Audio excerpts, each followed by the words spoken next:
2019 Todd Philips direct ചെയ്ത സിനിമയായിരുന്നു Joker. ഒരു മനുഷ്യന് ഒറ്റപ്പെടൽ, അവഗണന, പരിഹാസം ഇതൊക്കെ മൂലം എല്ലാ മനുഷ്യരുടെ ഉള്ളിലുള്ള ഗ്രേ ഷെയ്ഡ് ഭയങ്കരമായിട്ട് പുറത്തു വന്നു കഴിഞ്ഞാൽ അത് എത്രത്തോളം അപകടകരമാവുമെന്ന് കാണിച്ചു തന്ന ഒരു ഗംഭീര സിനിമയായിരുന്നു ജോക്കർ.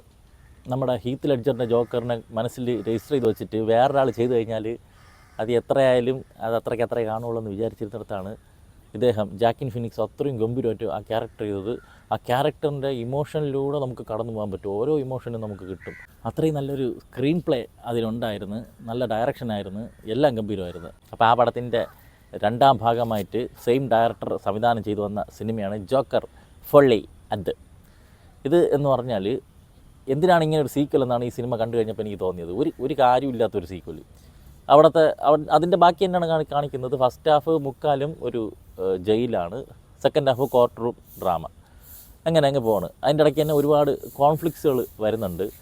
പക്ഷേ അതൊന്നും അങ്ങ് എസ്റ്റാബ്ലിഷ്ഡ് ആവുന്നില്ല. മെയിൻ കാരണം ഓരോ സീൻ കഴിയുമ്പോഴും ഒരു പാട്ട് കൊണ്ടിടും എന്നുകൊണ്ടൊക്കെ ഉള്ള എല്ലാ സീനിൻ്റെ ഇടയിലും ഈ ഒരു സാധനമുണ്ട്.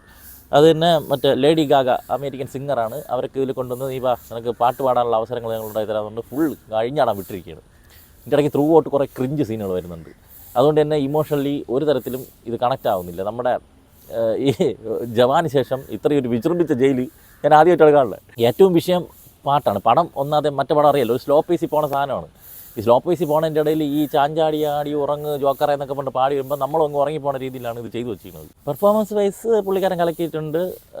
ഈ പറഞ്ഞ ലേഡി ഗാഗ ഒരു പെർഫോമൻസൊക്കെ കൊള്ളായിരുന്നു. പക്ഷേ ഇവർ തമ്മിലുള്ള കണക്ഷൻസും കുറേ സാധനങ്ങളൊന്നും തീരെ എനിക്കങ്ങ് വർക്കൗട്ടായില്ല. അത് നമ്മൾ ഇന്ത്യൻ താത്തയെ വിളിച്ച് വരുത്തിയിട്ട് ഊക്കി വിടുന്ന പോലെ അന്തസ് വേണോടാന്ന് പറയേണ്ട ഒരു സീന്, അതുപോലത്തെ ഒരു സാധനം എനിക്ക് തോന്നി. അങ്ങനെ കുറേ സീനിലൊക്കെ കോമഡി ആയിട്ട് കാണാൻ പറ്റിയേട്ടാ.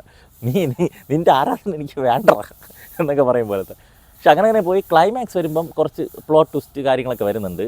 അവിടെ ഒരു സാധനം അൺഎക്സ്പെക്റ്റഡായിട്ട് 1-2 കാര്യങ്ങൾ നടക്കുന്നുണ്ട്. അതൊക്കെ കാണാൻ നല്ല രസമാണ്, ഒരു ഇമ്പാക്റ്റ് ഉണ്ടായിരുന്നു തിയേറ്ററിൽ. അതല്ലാതെ അതുവരെ ഇത് ഒരു ദുരന്തമായിട്ടാണ് എനിക്ക് തോന്നിയത്. പിന്നെ ഒരു സ്ലോ പേസിൽ പോണ പടം കണക്റ്റ് ആയില്ലെങ്കിൽ സ്വാഭാവികമായിട്ടും ഒരു മടുപ്പുണ്ടാവും. ഇനി അതാണോ എനിക്ക് സംഭവിച്ചതെന്ന് എനിക്ക് അറിഞ്ഞുകൂടാ, അങ്ങനെയാണെന്ന് തോന്നല്ല. എന്നാലും ഈ ജോക്കറിനെയൊക്കെ കണ്ട് മതിയാവാത്തൊരു ജോക്കറിനെ വീണ്ടും അങ്ങനെ കാണണമെന്നുണ്ടെങ്കിൽ പോയി നോക്കാതിരിക്കും തോന്നുന്നു. അല്ലാതെ വേറെ ഒരു മറ്റേ ഫസ്റ്റ് പാർട്ടൊക്കെ വെച്ച് നമ്മളിത് കാണുകയും ചെയ്യരുത്. അങ്ങനെ ഒരു സിനിമ ഇറങ്ങിയായിട്ട് ചിന്തിക്കാതെ വേറെ പുതിയൊരു സാധനം കാണുന്ന രീതിയിൽ പോയി കഴിഞ്ഞാൽ എന്നാലും എന്തരടേ.